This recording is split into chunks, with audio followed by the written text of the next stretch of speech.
A gente gosta, a gente gosta, a gente gosta. Deixa eu botar o Rafa Sibila na conversa, porque a gente vai falar de Libertadores. Aliás, temos algumas competições continentais. Temos Libertadores essa semana e temos Sul-Americana também. Rafa, seja bem-vindo. Oi, Mari, tudo bem? Muito bom dia para você, para o Tim, para o Jorge Igor. Pois é, tem esse confronto Brasil e Argentina na semifinal da Libertadores, que tem movimentado o noticiário aí no Brasil, aqui na Argentina, esse Flamengo e Racing, a torcida do Racing que promete fazer uma linda festa hoje na chegada da delegação ali na Barra da Tijuca, o Racing que vai ficar hospedado no hotel na Barra, e a promessa de muitos torcedores ali presentes, o Racing que esgotou o setor visitante no Maracanã, promete também fazer muito barulho no Maracanã para esse jogo aí, que é um jogo muito importante na história do Racing, que não disputa uma semifinal de Libertadores desde 1997, chega para essa semifinal com muitas dúvidas por questões físicas, num ano em que o Racing não jogou tão bem como no ano passado, na conquista sul-americana em 2024, era um time mais efetivo, um time que estava mais azeitado, que tinha algumas peças que deixaram a equipe, como o Maxi Salas no ataque e o Juanfer Quinteiro, que era o cérebro do time.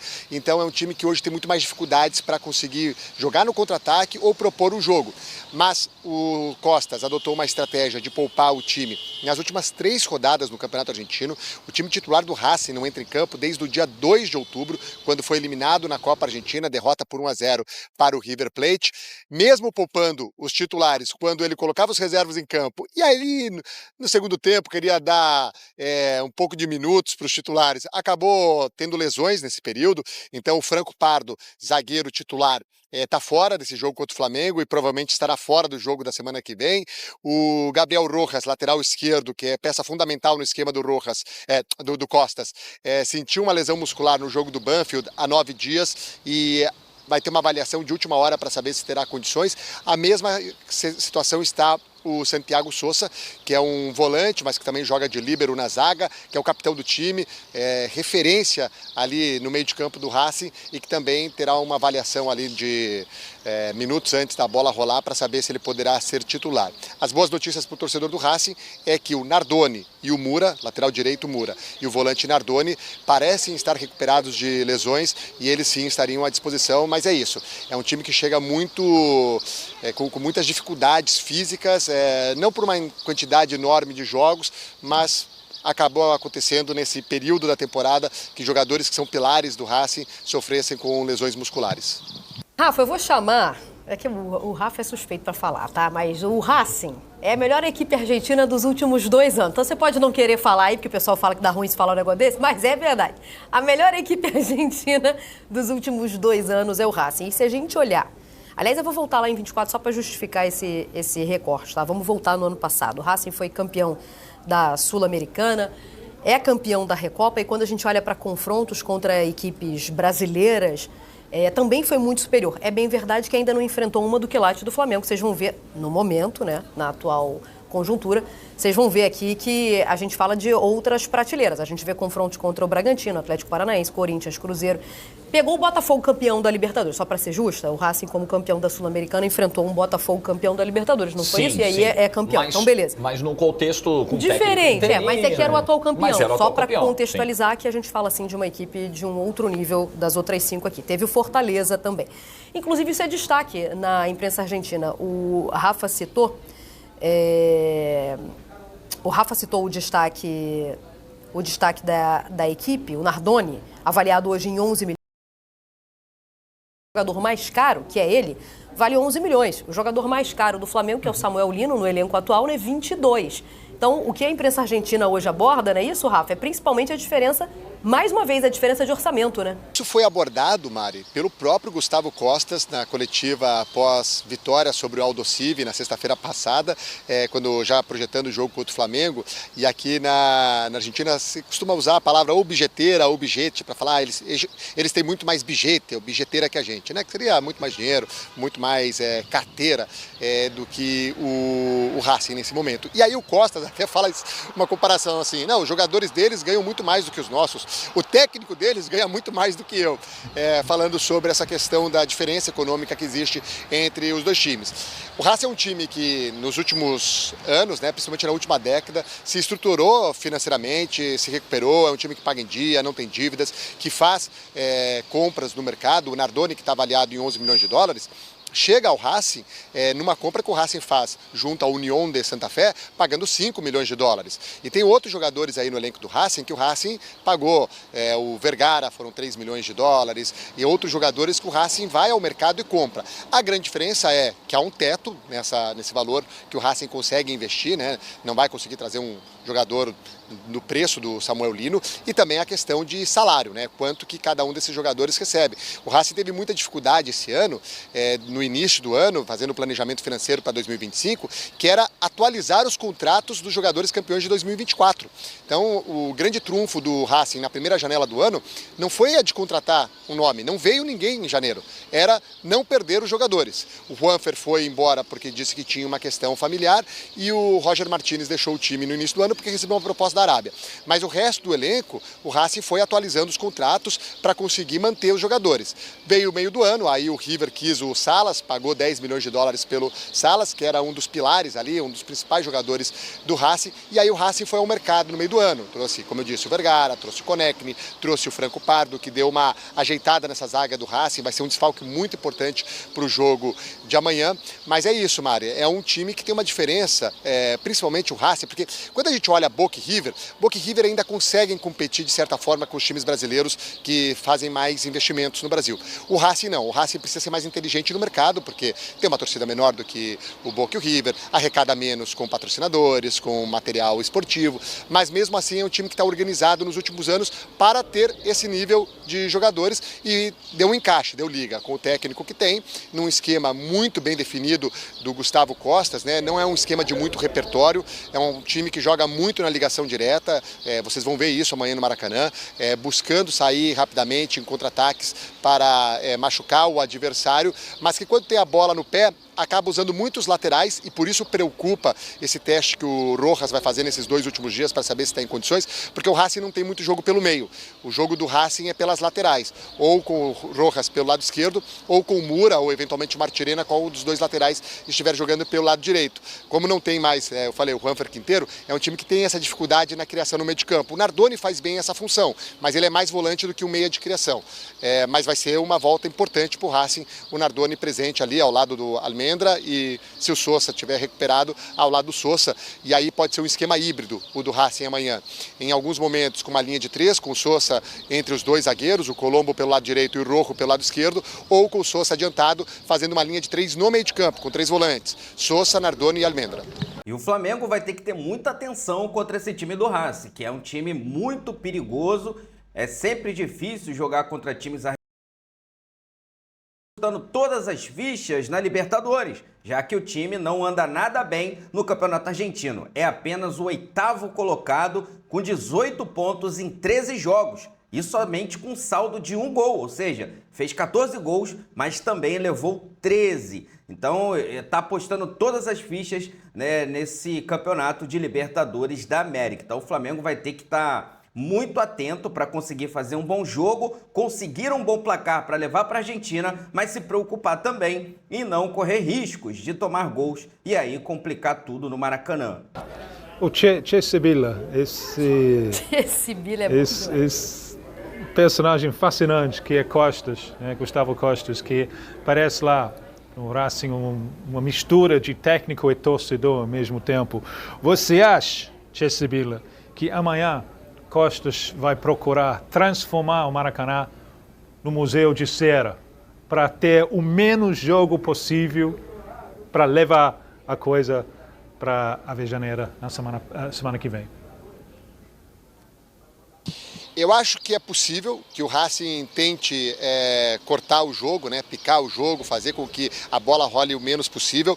Agora, quando o Racing foi para esse tipo de jogo contra o Peñarol nas oitavas de final lá em Montevideo, não deu certo. O Racing não foi bem usando essa estratégia, o Peñarol dominou o jogo. O Peñarol sabe também fazer esse jogo de embate mais físico, né, um jogo mais de malícia, mas eu acredito que no primeiro momento o Racing vai tentar cortar o jogo para evitar que o Flamengo possa empurrar o Racing contra a parede. Vai ser empurrado pela torcida do Racing. O Costas, como você disse, é um torcedor dentro de campo, vai jogar junto, vai empurrar o time. Ele que toda hora está invadindo o gramado, vocês vão ver a quantidade de vezes que ele vai sair da área técnica e está dentro do campo, né? Algo que é comum entre os técnicos argentinos. O Sampaoli faz isso, o BKSS faz isso, o Costas é dessa escola. Mas eu acredito que sim, Tim. Eu acho que o começo do jogo, o Racing vai tentar fazer com que a bola role o menos possível e aproveitar espaços que o Flamengo possa dar em algum momento em que o Flamengo está tentando empurrar o Racing e aí sair nessa ligação direta. O Racing do Costas não tem vergonha de jogar na ligação direta. É um time que busca muito essa bola esticada, principalmente no Maravilla Martínez, para ele ganhar no corpo contra os zagueiros e escorar a bola para algum dos outros dois atacantes do Racing. Beleza, Rafa. Muito obrigada, viu, pelas informações. Bom dia e bom trabalho a você. Em compensação, o Costa falava da possibilidade de cera. O Costas lembrou lá que o Flamengo teve dificuldade contra argentinos nessa edição da Libertadores. Lembrou do Córdoba e até falou, gente, se não fosse o saldo de gols ali na fase de grupos, eles não passavam não. E depois teve o Estudiantes e o Flamengo passando os pênaltis. Se não fosse a defesa de goleiro argentino do Flamengo no último minuto, ia ser eliminado da fase de grupo. Inacreditável. Exatamente. E no jogo de volta contra o Estudiantes, se não fosse um impedimento, o Flamengo teria tomado o segundo gol e talvez fosse eliminado lá em La Plata. Mas aí a gente lembra, né? No primeiro jogo, principalmente nos primeiros 45 minutos contra o Estudiantes, o Flamengo jogou para fazer 4-5. É isso. Se conseguir imprimir esse ritmo amanhã e se for eficaz, aí, tem tudo para resolver o confronto no primeiro jogo. Estudiantes bloqueou Varela e o jogo aí mudou. Acabou. Sim.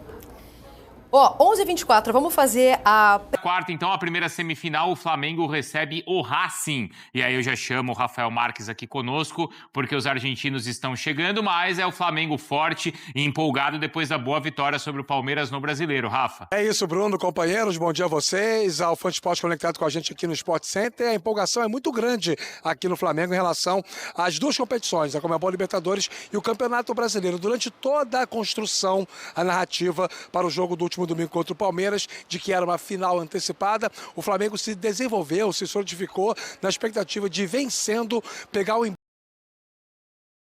levantar os dois canecos no final desta temporada. Venceu por 3-2, um jogo bastante complicado, em que o Palmeiras teve até mais oportunidades, assumiu a co-liderança, né? Perde para o Palmeiras apenas no número de vitórias, e isso é um combustível a mais para o jogo de amanhã contra o Racing às 9h30 da noite aqui no Maracanã.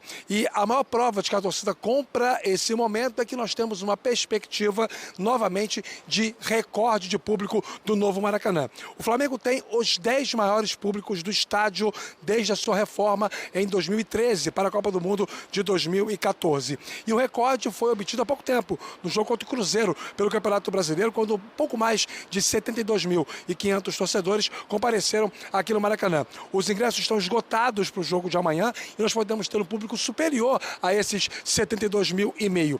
Entradas que variavam no preço de R$88 a R$2.000 e mesmo assim toda a carga foi adquirida pela massa rubro-negra. O técnico Felipe Luiz tem uma boa notícia, o zagueiro Léo Ortiz, que antes era dado como descartado para o jogo, vem melhorando e pode atuar amanhã. Depende muito de como vai passar de hoje para amanhã e se ele tiver condições vai para o jogo, senão joga o Danilo. Olha, notícia importantíssima, hein? Eu realmente fiquei muito preocupado com aquela cena, né, da saída do zagueiro Léo Ortiz, ainda mais se pensando, né, que tínhamos esse confronto contra o Racing agora pelo primeiro jogo da semifinal da Libertadores, mas essa notícia aí realmente já deixa o torcedor rubro-negro um pouco mais tranquilo, porque sabemos que mesmo que ele não tenha condição para esse primeiro confronto, provavelmente terá condição para o jogo da volta na Argentina coisa que já nos deixa mais em paz. Nas demais posições, a base deve ser mantida, até porque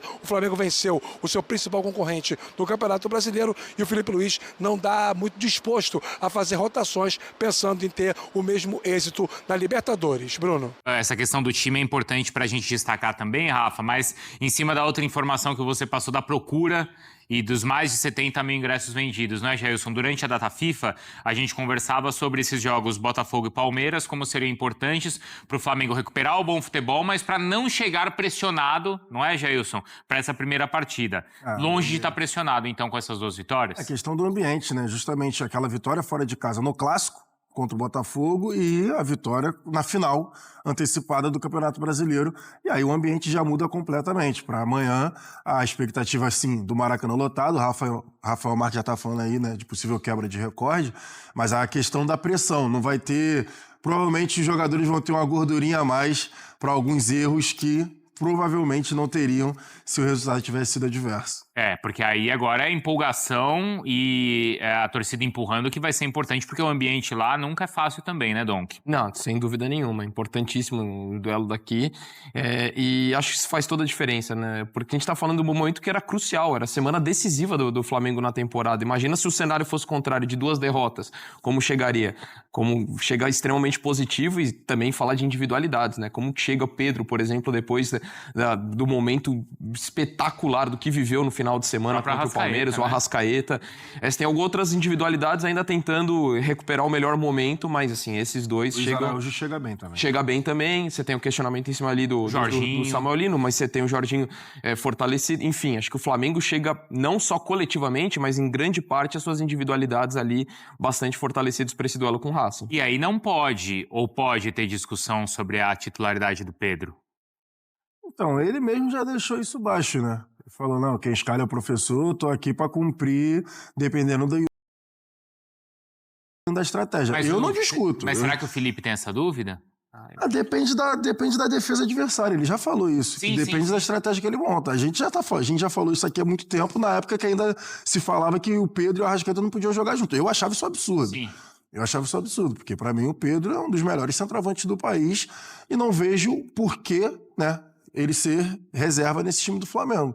Então, assim, eu não discuto, mas aí é um particular meu. Claro. Eu não discuto a titularidade do Pedro, mas o Felipe Luiz tem lá a estratégia, dependendo do que ele vai montar contra a defesa, né? Dependendo de como a defesa adversária vai se portar, aí ele tem como escolher, né? Plata, Bruno Henrique, mas tecnicamente o Pedro, novamente, vive um baita momento.